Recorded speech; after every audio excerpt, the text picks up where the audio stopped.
So you are in middle of some work, or maybe you are just relaxing on your holiday. Your cell phone beeps. You kind of see there's a text message. The text message kind of claims that your internet banking is blocked or your KYC for bank account is expired. Please use link below to verify your details.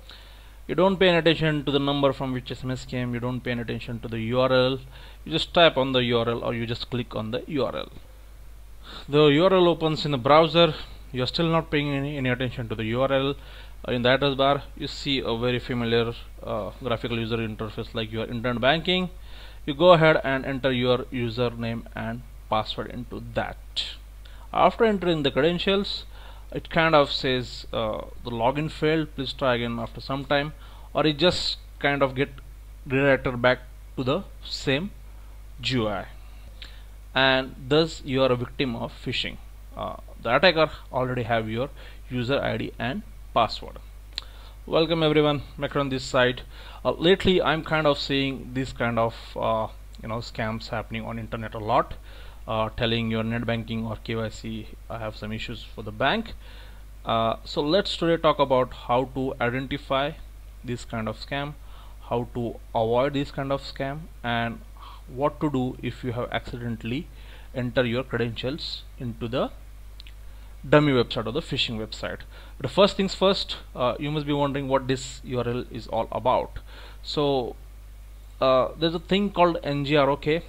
It's basically an application which when you install on your local PC, your local PC is called localhost. It allows this service allows one to expose the websites made on your local computer or local host to expose to the internet, so other people from internet can access the website made on the local host.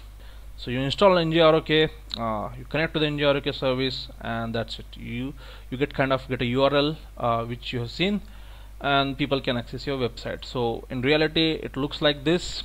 So this particular URL is kind of a free version of NGROK. These are kind of disposable URLs. These basically are tunnels from the internet to NGROK to your local computer. Free version allows one to create as many tunnels or as many these URLs as possible, and it's a bit difficult for NGROK to track who have created these kind of tunnels, and that is why a lot of scammers are using NGROK tunnels nowadays. If you look, this is kind of a paid version of NGROK which allows one to set a proper human readable URL for exposing the service on your local host. So got the point. So the dummy website is running on attacker's local PC or local host.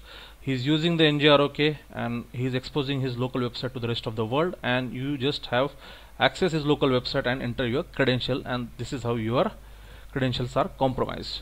Few points to keep in mind. Now the attacker may have your user ID and password. Let's say you have accidentally entered the details into the phishing website. Don't worry, he can't do anything without OTP. So never ever give OTP to anybody, no matter what excuse they are making. Never give the OTP. They might be saying, sir, आपका भी login fail हो गया था, we are from bank, we are just cross checking, can you please share OTP? Second thing, without OTP a certain amount of transactions still can be done. For example, in SBI I think 5,000 is the limit of transferring money to beneficiary without the OTP. Another thing to remember is, the bank, they never sends you OTP. They never send you SMS telling, can you please click on this link. No, the bank SMS most probably will ask you to come and visit the branch or submit certain documents, or the best way Indian banks do it, they just call the customer and expect them to come to the branch for the verification or whatever the work is. Always look at the URL of the website you are visiting and cross check the SSL certificate of the website. So let me show you what do you mean by that. So this is SBI's real website for retail internet banking. If you click on the log here and if you click on certificate, you will see this is certificate is issued to this URL, the organization State Bank of India, and the other details of the certificate. So SSL stands for secure socket layer. It kind of makes sure that whatever data you are filling in this portal is kind of encrypted before it is sent to the destination browser. On the other hand, the phishing URL, its certificate will look, it is issued to somebody else. And by the way, if I just refresh this URL, the tunnel or the link won't be found, because the attacker have already used this URL and he have shut down the tunnel. Another thing, immediately change your passwords for internet banking, and if possible try to move the money to other bank accounts of your own, because going to the branch and asking them to disable the net banking etc. is a bit of process with a formality, and it may take some time. This is the quickest and the easiest way of securing your account. One more thing, don't get embarrassed. We are all humans, we make mistake.